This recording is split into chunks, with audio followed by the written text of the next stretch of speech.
The Regular Show Creepypasta Explained. Today we are going to cover the Regular Show Creepypasta titled Everything Ends. First we are going to give it a read, then after a review on its quality, so sit back and enjoy. You can use me as background noise while you complete another task for all I care. Either way, let's get into it. Hello, I'd like to write this down in case anything should happen to me. It happened 2 years ago when me and my roommates watched a rather odd episode of Regular Show. It was a pretty normal night. It was April and pouring outside. I was channel surfing. Raikou was studying and Sora and Kairi were having fun, if you know what I mean. I noticed that Regular Show was about to come on since it was Monday. That meant a new episode. I caught Sora and Kairi and they came into the living room. The show started.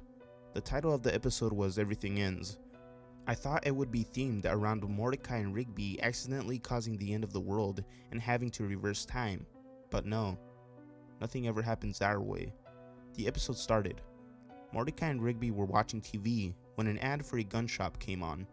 The exact dialogue was, "Greg's Guns is now open. We got handguns, shotguns, snipers, even rocket launchers. Hunt for animals, fire the starting gun, kill your friends." Wait, forget that last part.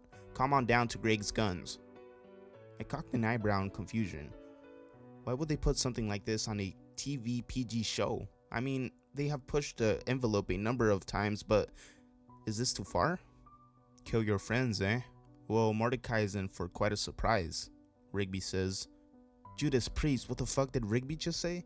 The screen faded out and came back at the gun shop. Inside, Rigby was talking to a rather obese blonde man who was supposedly Greg. Only problem, the scene was in Swedish. It didn't even sound like Rigby's Swedish voice actor. Luckily, being born in Stockholm, I understood Swedish fluently and translated the scene for my friends. What kind of gun do you want, son? Rigby responded, stating, I'll take an RPG. Ah, a rocket launcher. What are you gonna do with that? Help demolish the condemned apartment building in town? No, I'm going to kill my friend. Huh? You heard me. You said on the commercial. I made a mistake during that commercial, so if you want it for that, I'm not going to give it to you. Rigby responded saying, give me the fucking rocket launcher. Rigby pounced on Greg. He took a chainsaw from absolutely nowhere and chopped off Greg's testicles, causing him to die of blood loss. The blood didn't even look like part of the scene. It looked real. Like hyper-realistic real. Rigby then stormed out of the shop and it faded to black. The scene transitioned back to the park. It looked creepy. Trees and grass were dead, and the chimney on Pop's house was spouting fire. Rigby opened the door. He had blood on his face. He called for Mordecai, now in English again. Mordecai came downstairs asking Rigby what he wanted. Rigby told him to stay there. He ran outside and took out his rocket launcher. He smoked the blunt and aimed the rocket. He pressed the trigger and fired. The rocket... What the fuck? Alright. The rocket hit the house through the door. Inside, Mordecai was struck by the missile. He was completely disintegrated by it, his blood and guts realistically flying everywhere. We get a shot of the house from the outside. The explosion looked very real, and blood was spouting from it. Mordecai and Pops' heads landed next to Rigby, who laughed in a demonic tone. Before we finish this, I want to give a quick shout out to one of our sponsors.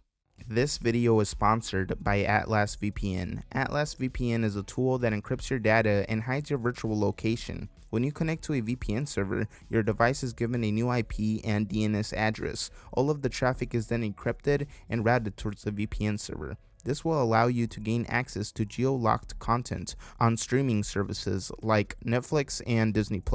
All you have to do is open Atlas VPN, select the country you would like to unlock, let's say the UK, and log into your favorite streaming platform, mine's Netflix, to access that country's content library.